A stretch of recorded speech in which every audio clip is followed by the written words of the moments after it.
said the UAPA provisions like Section 2 and 3 will ensure that many of these people will have to stay in jail without getting bail for sometimes up to 2 years. And he cited the Siddiq Kapan example. Let me ask Swapnil Kothari, even in a terror case, even in a case where there is heinous charges against individuals, and in this case there are more than 300 of them who have been charged with these heinous charges, as per the due process of law, should someone be incarcerated without trial, without access to bail for a period up to 2 years, as we have seen in recent cases? Zakka, that's a very good question. But then UAPA is a draconian law, and COFE, COSA, UAPA, NDPS, these are all draconian legislations, and people can be incarcerated without access to bail for a certain period of time if the legislature so provides in the statute, or in this case in the UAPA, if you are a member of the organization even after it's been banned. So 2, 3, 4, in as much as draconian as they may sound, but that's still a challenge is possible to that, because the tribunal has to then decide by the report of the government, of the Ministry of Home Affairs, as to whether this ban is appropriate or not. So it's not that PFI is without any legal remedy.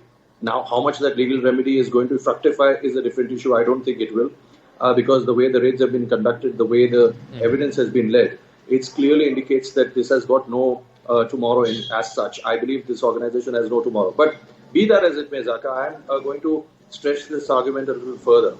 This is a great move. It's a long overdue move by the central government to ban PFI. What about the other offshoots of this organization? What about the other branches of this organization? What about the other cohorts, or should I say affiliations or associations of this organization, which may be functioning alongside? You cannot just work out a terror network by yourself. You have to have some certain, great hands along with you. No, but there are 8 other organizations, affiliated organizations, that have also been banned. True. Yes, that is true. Those 8 alone may not be sufficient, because then you have to look at those 8 of the other 8. In the sense, you have to keep multiplying that, because those other 8 also could be having their own affiliations with others also.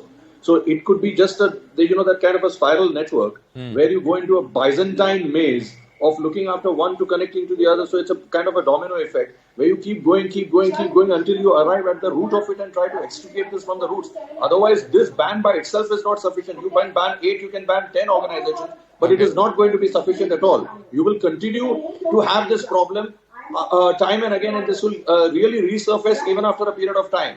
So this is something which I believe needs to, really need to be taken care of, not only by the government, but also by the administrative machinery.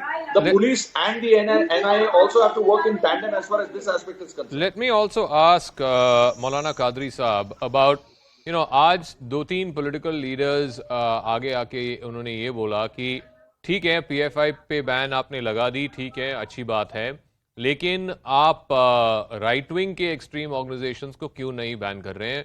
और उन्होंने site किया RSS के example. क्या ये comparison valid है या कुछ false equivalence है मौलाना अली कादरी?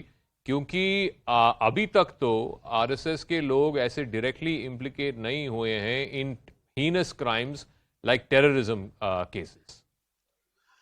देखिए ज़क्का साहब, डायरेक्टली इन्वॉल्व नहीं है, यह बात बिल्कुल सही है. आरएसएस से जो भी अपने पद पर हो या आरएसएस की कोई पोस्ट पर हो, लेकिन आरएसएस की विचारधारा रखने वाले लोग, जैसे कि मक्का मस्जिद बम ब्लास्ट में इन्वॉल्व रहे, मालेगांव के बम ब्लास्ट में इन्वॉल्व रहे, अजमेर की दरगाह के बम ब्लास्ट में इन्वॉल्व रहे, यही नहीं, यही आरएसएस थी ना सर कि हिंदुस्तान में मुसलमानों को कैंसर कहा था. लेकिन हम वो पास्ट में नहीं जाना चाह रहे, इसीलिए क्योंकि आपने देखा कि 4 डेज बैक मोहन भागवत जी ने मदरसे को जो है गए और वहां के लड़कों से मिला. तो हम तो हर वक्त सौहार्द और संवाद के लिए तैयार है. और आपके डिबेट में और एक बात हो रही थी कि मुस्लिम ब्रदरहुड पर, तो मैं ये कहना चाहूंगा सर कि मुस्लिम ब्रदरहुड हमारे देश के लिए कोई घातक नहीं है.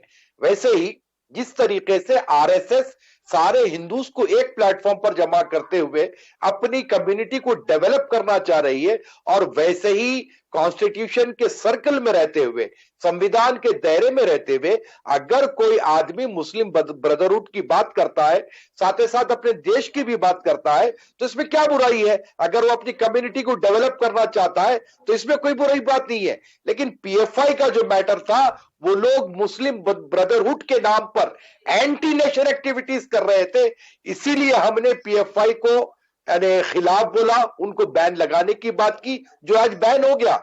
और एक बात जो ओवैसी साहब ने कही कि यूएपीए वाली बात, तो सर ऐसा कई पास्ट में देखा गया कि इनोसेंट मुस्लिम्स के ऊपर बड़े बड़े सेक्शंस के तहत बुक कर दिए गए केसेस, 2 साल के बाद उनको कोर्ट ने रिलीज किया। तो ऐसी कोई घटना पीएफआई के नाम पर मुस्लिम यूथ के साथ ना हो, ये सारे लोगों को फिक्र है, इंक्लूडिंग मी ऑल्सो। नहीं, मिसयूज ऑफ लॉ वो है, मैं मना नहीं कर रहा हूँ, मिसयूज ऑफ लॉ वो वाला कंसर्न आपका है, but I want to ask Abhijit Majumder again, this equivalence that is being seemingly drawn. You had Sitaram Yechuri also talk about, in the context of why bans won't work. He said RSS was banned 3 times. Did it stop them? The point that's being made is there is some kind of an equivalence, you can call it a false equivalence, being sought to be established between, radical views on the Muslim side vis-a-vis radical views on the Hindu side. And what Maulana Qadri said, how about the people who were arrested in the Makkah Masjid blast, the Malegaon blast? They had association with right-wing organizations, but none of those cases, it's been pending 10, 12, 15 years, have been brought to any kind of fruition. How do you respond to that?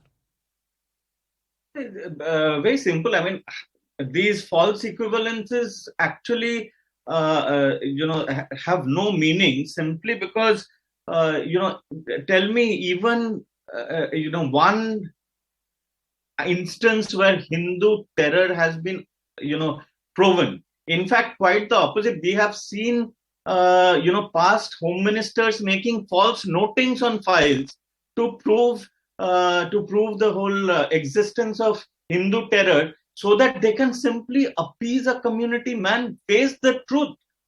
Learn to face the truth, and then, it'll be much better for the community if you face the truth.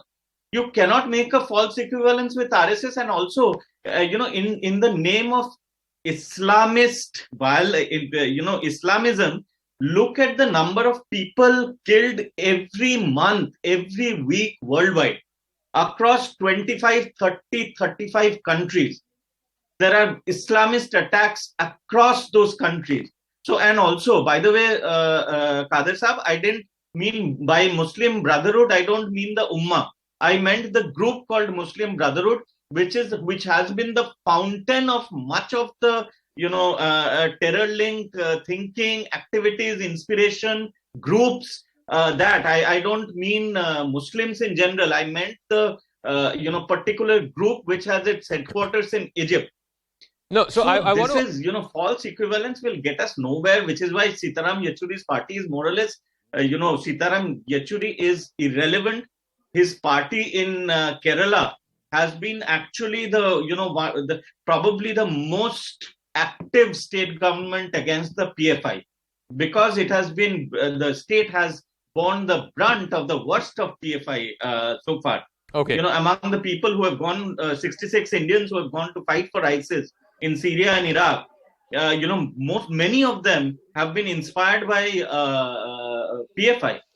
TJ Joseph's wrists have been cut by PFI. So I want to